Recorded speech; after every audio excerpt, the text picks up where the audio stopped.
जदमग्नि जो ऋषि हैं उनकी जो हत्या है वो क्षत्रिय राजाओं ने कर दी। कृतवीर नाम के राजा क्षत्रिय थे, उनके हाथों मानो जदमग्नि ऋषि की हत्या हो गई।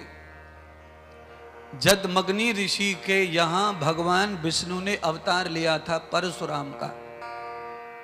अगर आपसे अचानक सवाल कर लिया जाता कि परशुराम के पिता का नाम बताओ, तो अभी मैंने बताया है। इससे पहले किस किस को मालूम था? हाथ खड़ा करो। इससे पहले परशुराम के पिता का नाम क्या है? क्षत्रिय राजाओं ने उनकी हत्या कर दी, और वो हत्या कर दी नहीं, भ्रम पूर्वक हत्या हो गई। राजाओं को भ्रम हो गया था कि जदमग्नि ऋषि जो है दुश्मनों का साथ दे रहे हैं, और इस कारण उनकी हत्या हो गई। जदमग्नि के पुत्र परशुराम जी ने अपने पिता के मर जाने का प्रतिशोध लिया। परशुराम तो भगवान का अवतार है, उनकी प्रतिशोध को कौन झूठा कर सकता है? उनकी तपस्या, उनका वर्चस्व कोई कम नहीं कर सकता। और अपने पिता का और माता का और पत्नी का प्रतिशोध हम किसी से भी ले सकते हैं, वो धर्म ही है। आपकी पत्नी को किसी ने हरण कर लिया तो आप अपनी पत्नी का प्रतिशोध ले सकते हैं। आपकी माता का किसी ने हरण कर लिया, आप प्रतिशोध ले सकते हैं। पिता का कर लिया, प्रतिशोध ले सकते हैं। इसीलिए द्रोणाचार्य के पुत्र अश्वत्थामा को कृष्ण भगवान ने पांडवों से मारने के लिए ना बोला। देखो भाई पांडवों, अश्वत्थामा ने जो किया है वो अपने पिता के फल स्वरूप किया है, अपने पिता के ऋण से उऋण होने के लिए किया है।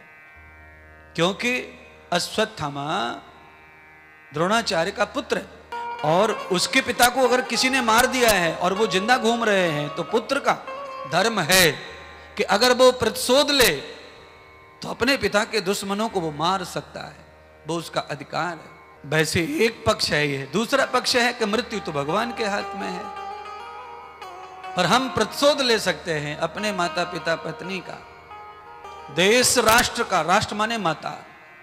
अपने राष्ट्र का भी प्रतिशोध ले सकते हैं आप। अगर आपके राष्ट्र में कोई अतिशयोक्ति करे, अतिक्रमण करे, तो आप आम पब्लिक होके भी, बिना सरकार के पूछे भी आप प्रतिशोध कर सकते हैं। ये आपका अधिकार है, और ये आपका कर्तव्य भी है और धर्म भी है।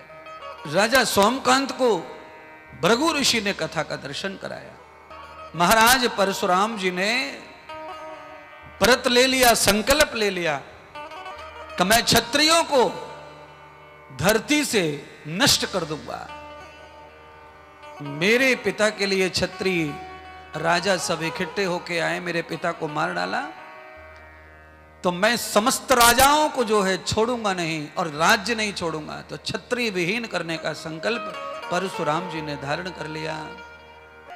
और इसमें कोई अन्याय परशुराम जी नहीं कर रहे क्षत्रियों के ऊपर, अपने पिता का प्रतिशोध ले रहे हैं। क्षत्रियों की जगह कोई और भी होता तो पिता के लिए पुत्र को ये करना चाहिए जो परशुराम कर रहे हैं महाराज।